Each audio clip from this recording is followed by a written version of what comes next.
Church में सब लोग जो आते हैं उन सब के बने रहने के लिए तरह तरह की प्लान्स बनाई जाती हैं। आराधना के म्यूजिक से लेकर बाकी सब सुविधाओं का ध्यान रखा जाता है। लेकिन क्या परमेश्वर जिस काम के लिए हमें नियुक्त करते हैं उसके लिए हमारी सहायता नहीं करते? शुरू करते हैं परमेश्वर के वचन से। परमेश्वर का वचन हमने प्रकाशित वाक्य की पुस्तक उसका 3रा अध्याय उसकी 7वीं आयत से लिया है। फिलाडेल्फिया की कलीसिया के दूत को यह लिख, जो पवित्र और सत्य है और जो दाऊद की कुंजी रखता है, जिसके खोले हुए को कोई बंद नहीं कर सकता और बंद किए हुए को कोई खोल नहीं सकता, वह ये कहता है कि मैं तेरे कामों को जानता हूँ। देख, मैंने तेरे सामने एक द्वार खोल रखा है जिसे कोई बंद नहीं कर सकता। तेरी सामर्थ्य थोड़ी सी तो है, फिर भी तूने मेरे वचन का पालन किया है और मेरे नाम का इनकार नहीं किया। परमेश्वर के वचन को पढ़े और सुने जाने से आशीष हो। आमीन। फिलाडेल्फिया की चर्च की पत्री में प्रभु यीशु ने उन्हें खुला द्वार दिखा दिया। इसका आज हमारे लिए क्या महत्व है? जो 7 चर्चेस को पत्रियां लिखी गई 2 और 3 अध्याय में प्रकाशित वाक्य में, यह उनके सामर्थ्य और उनकी कमजोरियों के बारे में बताने के लिए है, ताकि उनका आगे उन्हें क्या करना, उनका फ्यूचर कोर्स ऑफ एक्शन क्या होगा।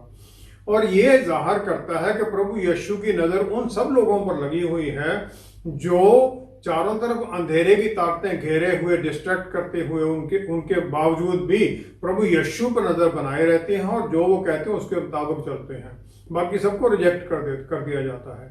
फिलाडेल्फिया, मार्सिया, लाइडिया और फ्राइजिया 3 मुल्कों के बॉर्डर पर था और ये आउटपोस्ट बनाई गई थी ग्रीक कल्चर और भाषा वहां पर प्रचार करने के लिए। उन 3 मुल्कों के बहुत लोग तो अपने लैंग्वेज को और अपने कल्चर को भूल चुके थे और ग्रीक जो जीवन का शैली थी उसमें चलने लग गए थे। इस शहर में भूकंप बहुत आते थे और सिक्योरिटी का हर वक्त लोगों को खतरा रहता था।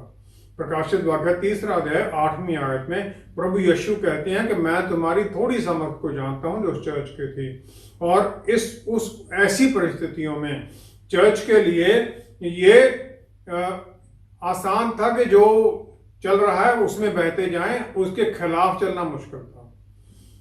उनके पास एक ही तरीका था कि अपने अंदर बल प्राप्त करें, स्टेमिना बनाएं और एंड्योर करें या फिर नष्ट हो जाएं।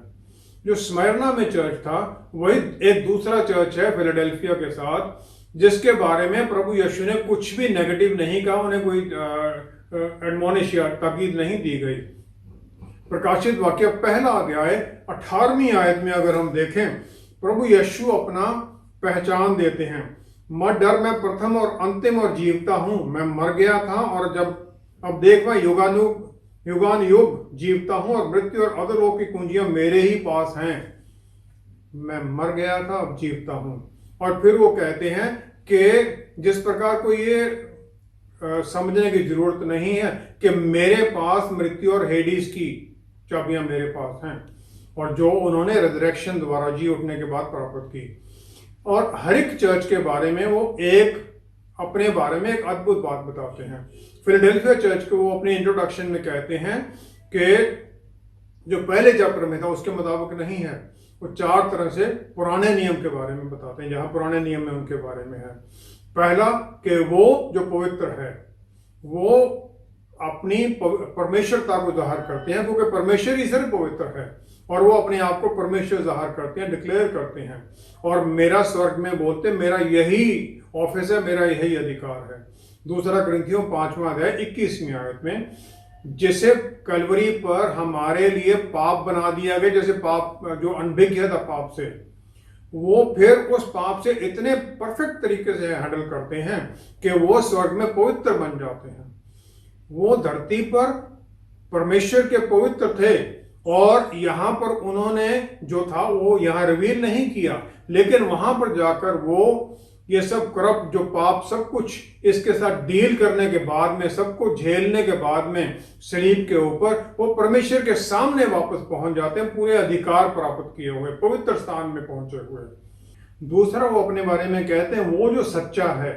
ग्रीक भाषा का शब्द एलिथीनोस का मतलब है सच्चा, जेन्युइन, रियल। वो सचमुच जेन्युइन है क्योंकि वो सच्चा परमेश्वर है। ग्रीक कल्चर में जहां पर के चारों तरफ झूठ था, परवर्शन थी, उस सब में वो सच्चे खड़े हैं। वो कभी झूठ नहीं बोलते, किसी को धोखा नहीं देते। वो जेन्युइन है, सच्चा परमेश्वर है, सच्चा इंसान है। यूहन्ना पहले की 9 के अनुसार वो सच्ची ज्योति है। यूहन्ना 6:32 के अनुसार वो सच्ची ब्रेड है, सच्ची रोटी है। यूहन्ना 15 की पहली के अनुसार वो सच्ची दाखलता है। यूहन्ना 5:20 के अनुसार वो सच्चा परमेश्वर है। प्रकाशित वाक्य 3:14 के अनुसार वो सच्चा गवाह है। परमेश्वर के मन में जो कुछ भी वो अपने अपने बारे में जाहिर करते हैं, करना चाहते हैं इंसान के ऊपर, वो सब कुछ प्रभु यीशु में परफेक्शन में है और उनमें वो दिखाई देता है। तीसरा, वो अपने आप को सॉवरन कहते हैं, वो जिसके पास दाऊद की कुंजी है। दाऊद मसीहा के सिंहासन वो उसके वंशज को सिंहासन मिल रहा है, इसीलिए उसके पास कंट्रोल अथॉरिटी होनी चाहिए, चाबी किसको देनी है। तो प्रभु यीशु के पास वो दाऊद की कुंजी है, क्योंकि वही डिसाइड करते हैं कि कौन उनके राज्य में शामिल हो सकता है। वो दाऊद के घराने की पूरी महिमा को जाहिर करते हैं। मृत्यु प्राप्त करने के बाद जी उठते हैं और स्वर्ग में चले जाते हैं और वहां पर पूरी महिमा प्राप्त करते हैं। चौथा, वो अपने आप को जाहिर करते हैं ओमनीपोटेंट, पूरी तरह से सब जगह पर अधिकार पाए हुए। वो कहते हैं जो खोलता हूं मैं दरवाजा, वो कोई बंद नहीं कर सकता है, और ऑल पावरफुल है, और उनका जो किया हुआ है उसे कोई रोक नहीं सकता। जो वो करना चाहते हैं उन्हें भी कोई बदल नहीं सकता है। यशायाह नबी की पुस्तक 22वां अध्याय 17 से 22वीं आयत में वो शबना में देखते हैं वो सब कुछ जो परमेश्वर के को अच्छा नहीं लगता है, वो डिस्कार्ड करने के लिए। एलियाकीम में वो दिखाते हैं जो परमेश्वर को सबसे अच्छा लगता है। वो कहते हैं उसके कंधे पर मैं दाऊद के घराने की चाबी डालूंगा, ताकि उसके ऊपर सारा अधिकार दिया जाता है। फिलाडेल्फिया एक शहर था जिसे ग्रीक लैंग्वेज और कल्चर बताने के लिए बताया गया था, लेकिन प्रभु यीशु ने उस चर्च को वहां आशीष दे दी, एक खुला दरवाजा दे दिया कि तुम उस इलाके में परमेश्वर के वचन को बताओ। जो दरवाजा है, ग्रेट अपॉर्चुनिटी है दूसरों को गवाही देने के लिए, और ये जो खुला द्वार है ये एक इनाम दिया गया है उन्हें, उनकी छोटी समर्थ होते हुए भी काम करने के लिए, ताकि वो हर परिस्थिति में आगे बढ़ते जाएं, परमेश्वर के अनुग्रह का संदेश देता रहें। जो फिलाडेल्फिया का चर्च है, समर्थ उसकी कम थी, लेकिन जो प्रभु यीशु ने उसके लिए दरवाजा खोल दिया, उसे कोई बंद नहीं कर सकता, शैतान भी उसका सामना नहीं कर सकता है। जो अपोजिशन उनके खिलाफ होती, प्रभु यीशु ने उन्हें बता दिया कि तुम उस अपोजिशन के बावजूद वहां पर रोशनी का मीनार बन जाओ, ताकि उस पूरा चारों तरफ जो अंधेरा है उस पर जय पाए रहो।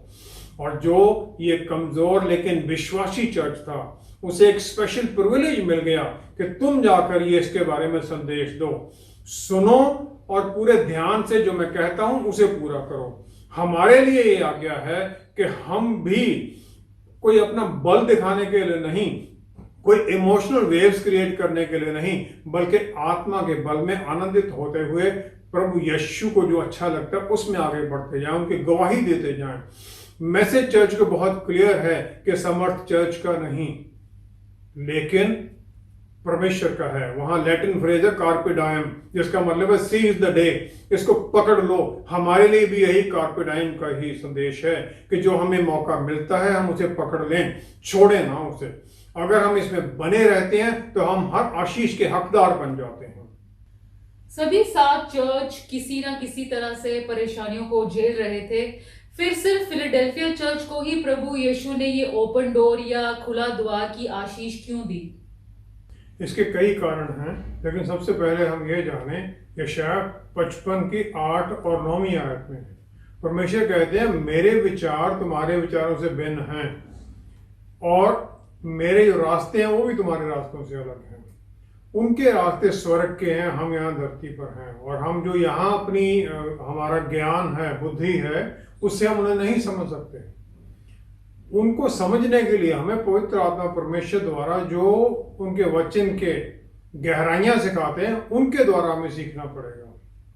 दूसरा, जो 7 चर्चेस को चिट्ठियां लिखी गई, जो लेटर्स लिखे गए हैं, वो सब आज के चर्च जो है, आज के लीडर्स हैं, उन सबके लिए लागू हैं। वो जो उस समय कंडीशंस थी आज भी वही हैं, और अदरवाइज अगर ऐसा ना होता, बहुत ज्यादा बिल्डिंग जिनमें पहले चर्च थे वो सब बिक गए हैं, और वहां पर दूसरे लोगों ने अपने धर्म के स्थान खोल दिए हैं। इंग्लैंड में खास तौर पर हुआ है ये।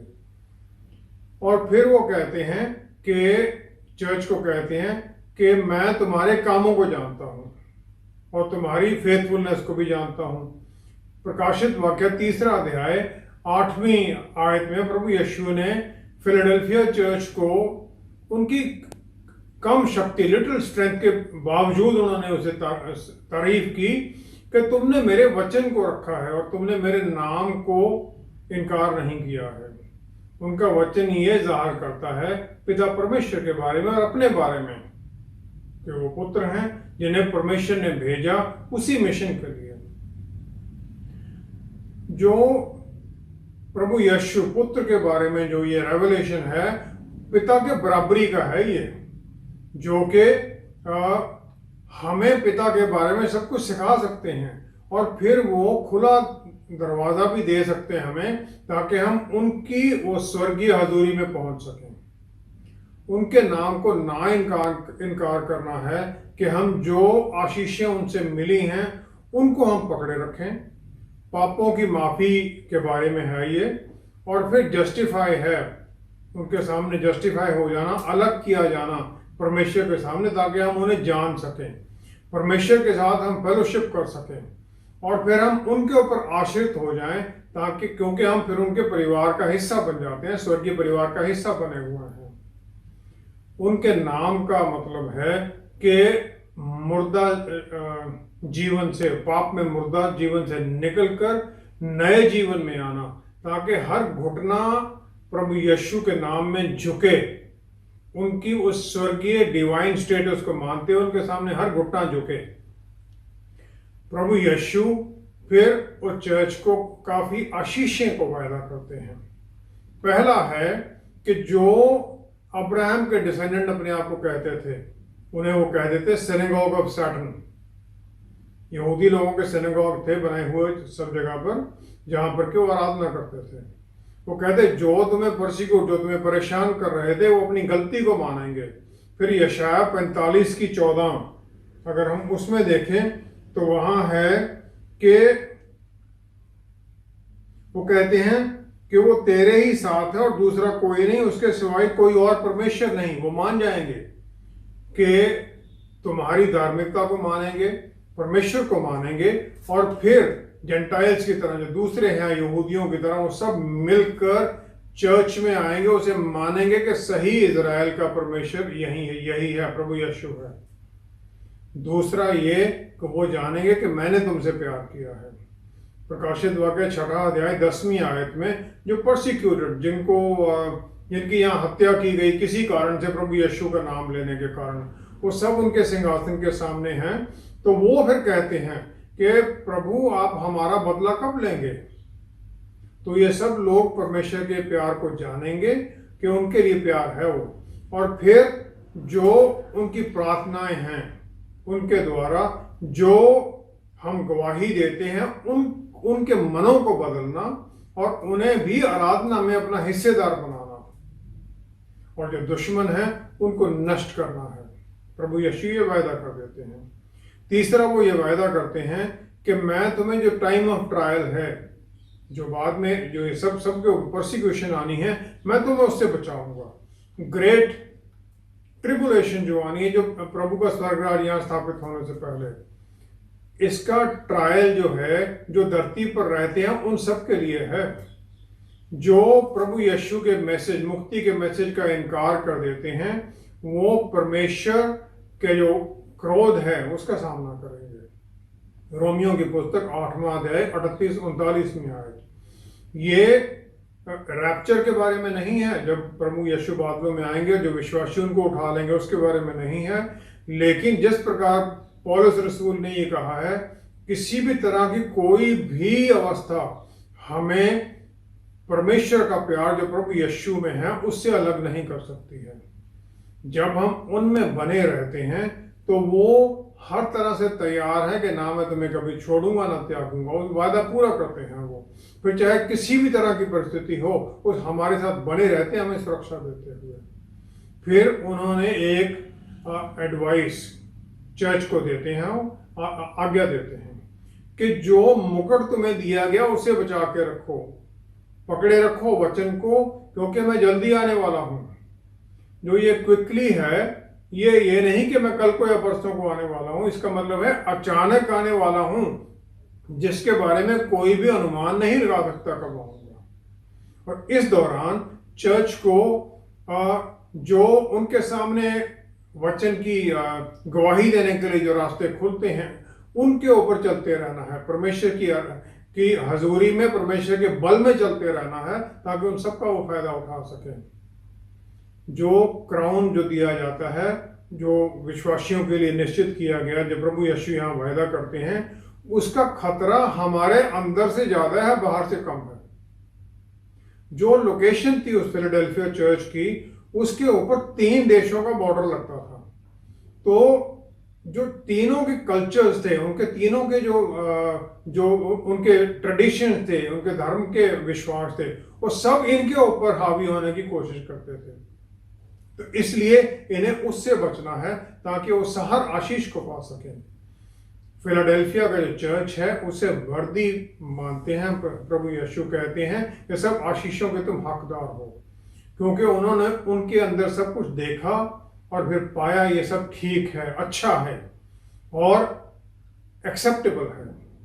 हम भी प्रभु यीशु की तरफ देखते रहें गाइडेंस के लिए, पवित्र आत्मा परमेश्वर द्वारा बल पाने के लिए, ताकि जो हमारे अंदर छोटा बल है, थोड़ा सा ही हमारे अंदर क्या है, हमारे अंदर जो बल है, लिटिल स्ट्रेंथ, हम उसके साथ पवित्र आत्मा परमेश्वर के बल में चलें, और फिर हम पूरी बोल्डनेस के साथ जो अंधेरे की ताकतें हैं, उनके शिकंजे में जो पाप में लोग फंसे हुए हैं, उनको वचन की गवाही दे सकें, ताकि उन आत्माओं को हम जीतें और स्वर्गराज में शामिल करने में सफल हों।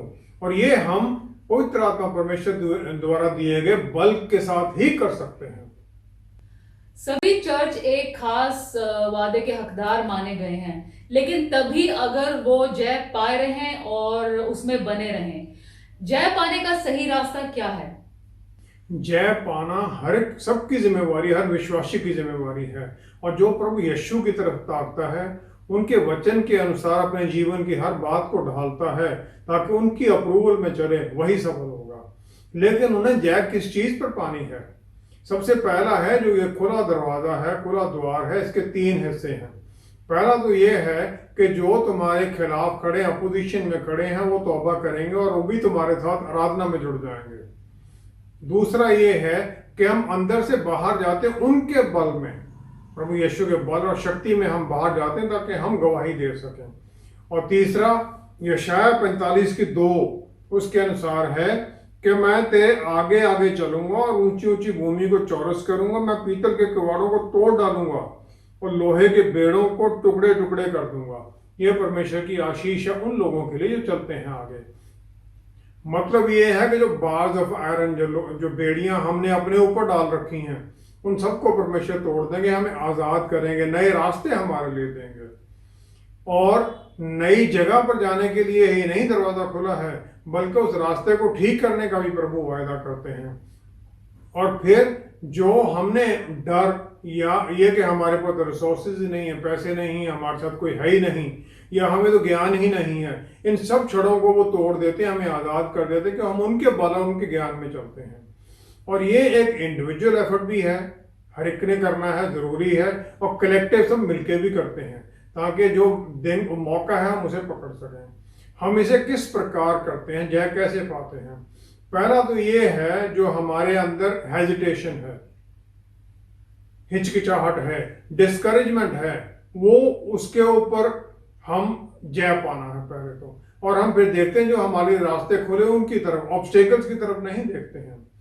चर्च को ये एक आशीष मिली है कि वचन दूसरों को सुनाने की, ताकि रूहें जीती जाएं। जिस प्रकार पहले उन्होंने किया था फिलाडेल्फिया चर्च ने, उसी प्रकार उन्हें करते रहना था, परमेश्वर प्रभु यीशु के ऊपर निर्भर होकर। दूसरा है कि जो उनकी सामर्थ्य कम है, जिसे पावरलेसनेस कहा जाता है, वो उसके ऊपर उन्हें जय पानी है।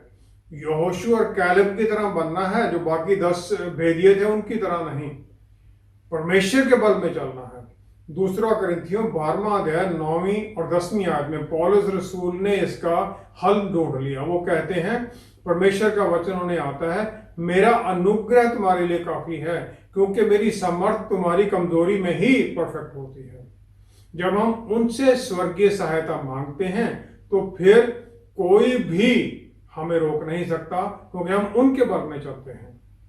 तीसरा है जो परसिक्यूशन है, क्योंकि जो शैतान की सभा है वो सब जगह है, आज भी है, उस समय भी थी, सब जगह है, और वो हमारे अपोजिशन में खड़े होते हैं, हमें परसिक्यूशन करने के लिए कोशिश करते हैं। विश्वास अपॉर्चुनिटी को पकड़ता है, और जो डर है वो सिर्फ जो खतरा है उसी को देखता है। हमारे अंदर डर हो जाता है कि बदलाव कैसे जाएंगे, या फिर वहां पता नहीं क्या होना, कौन मिलेगा वहां पर।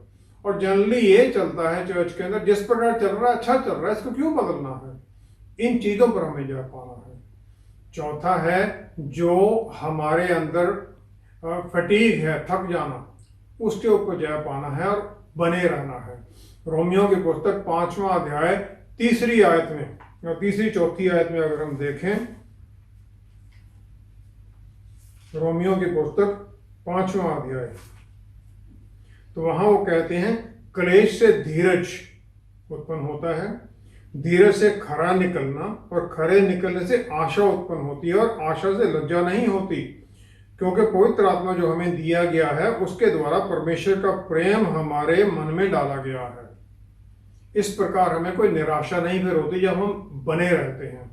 प्रकाशित वाक्य 3रा अध्याय 10वीं-11वीं आयत में प्रभु यीशु ने वायदा किया कि जो टेस्टिंग का समय होगा उससे मैं तुम्हें बचाए रखूंगा, क्योंकि मैं अभी जल्दी आने वाला हूं। 5वां है हमें जय पाना है, प्रभु यीशु की तरफ देखते रहना, जो हमारे विश्वास के कर्ता और सिद्ध करने वाले हैं, जो कि इब्रानियों की पुस्तक 12वां अध्याय 2री आयत में कहा भी गया है। और फिर हम जो अनंत काल के रिवॉर्ड हैं उनकी तरफ देखते हैं। जो आज के मटेरियल रिवॉर्ड्स हैं उनके ऊपर फोकस हमारा कम हो जाता है, क्योंकि प्रभु यीशु कहते हैं, पहले स्वर्गराज की खोज करो, ये सब तुम्हें मिलेगा। प्रभु यीशु ने हम सबको जो जय पाने वाले हैं उनके लिए अद्भुत आशीषें को वायदा किया है। ये सिर्फ फिलाडेल्फिया के चर्च के लिए नहीं, या 7 चर्चेज के लिए नहीं, बल्कि हम सब के लिए, आज के लिए भी है। जो ये रिवॉर्ड्स क्या हैं? सबसे पहला रिवॉर्ड है, कहते हैं, मैं तुम्हें अपने पिता के परमेश्वर के मंदिर में खंबा बनाऊंगा, पिलर।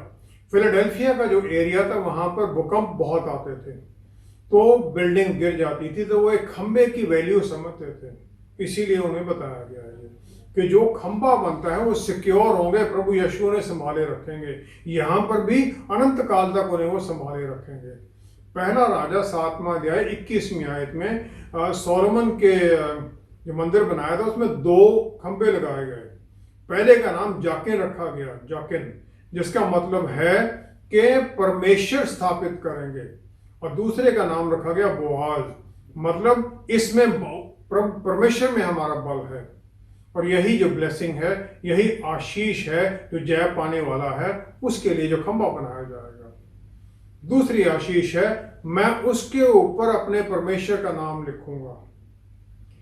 नाम लिखना है, उसके ऊपर अपना अधिकार सिद्ध करना, उसे ये ऑनर करना कि तुम मेरे हो। दूसरा करंथियों 3रा अध्याय 2-3 आयत में लिखा गया कि हम प्रभु यीशु की पत्री हैं, जो पत्री हमारे मनों पर लिखी गई, जिसके सब पढ़ते हैं। हम उनके लोग हैं, चुने हुए, आशीषित हैं। फिर जब उनका नाम लिखा जाता है हम उनके हो जाते हैं। तीसरा आशीष है कि मैं उनके ऊपर परमेश्वर के शहर का नाम, नए यरूशलेम का नाम लिखूंगा। नए यरूशलेम का नाम लिखा जाना कि हमें परमानेंट सिटीजनशिप मिल जाती है, उसके लिए अनंत काल की सिटीजनशिप, हम उसके हकदार बन जाते हैं। प्रकाशित वाक्य 22वां अध्याय 4-5वीं आयत में लिखा गया है कि या तो हम शैतान का मार्ग अपने माथे पर लगा लें, या फिर हम अनंत काल का जीवन पालें, और या प्रभु यीशु के मार्ग में चलें। परमेश्वर के प्रभु यीशु का मार्ग हमारे ऊपर लगा हुआ, अनंत काल का जीवन मिल गया, या फिर हम अनंत काल के लिए नरक में चले जाएं। जो जय पाने वाला उसे अनंत काल का जीवन दिया गया है, और उसमें ना कोई फिर आंसू होगा, ना कोई दर्द होगा। प्रकाशित वाक्य 22 में यही वायदा है। चौथा, प्रभु यीशु वायदा करते हैं कि मैं अपना नया नाम उस पर लिख दूंगा जो जय पाएगा। जो नया नाम प्रभु यीशु का नया नाम है। धरती पर उनका नाम अलग था, यहोशू, जीसस था, कि उसका मतलब है छुटकारा देने वाला, मसीहा। वहां उनको एक नया नाम दिया गया है जो कि अभी हमें नहीं पता है। जो नया नाम है, उनका जो इंटरसेसर है, वो जज हैं, राजाओं के राजा हैं, उन सब के अनुसार है। वो नया नाम वो लिखने का वायदा करते हैं जय पाने वालों पर। फिलिपियों के पुस्तक 2 अध्याय 9वीं आयत, पौलुस रसूल इसके बारे में कहते हैं कि उनको सब नामों से ऊपर उठा दिया गया और उन्हें वो नाम दिया गया जो नाम सबसे ऊंचा है। और फिर वो मेरे जैसों को इस लायक समझते हैं कि हम उनका नाम अनंत काल के लिए अपने यहां लिखा हुआ जाहिर करें। जो ये पत्री है, ये विश्वासियों के अंदर ये विश्वास में लिखी गई है कि फिलाडेल्फिया के जो चरित्र वाले लोग हैं आखिर तक मिलेंगे धरती के ऊपर। और यही हमारी भी इच्छा होनी चाहिए कि हम उसके अनुसार पाए जाएं।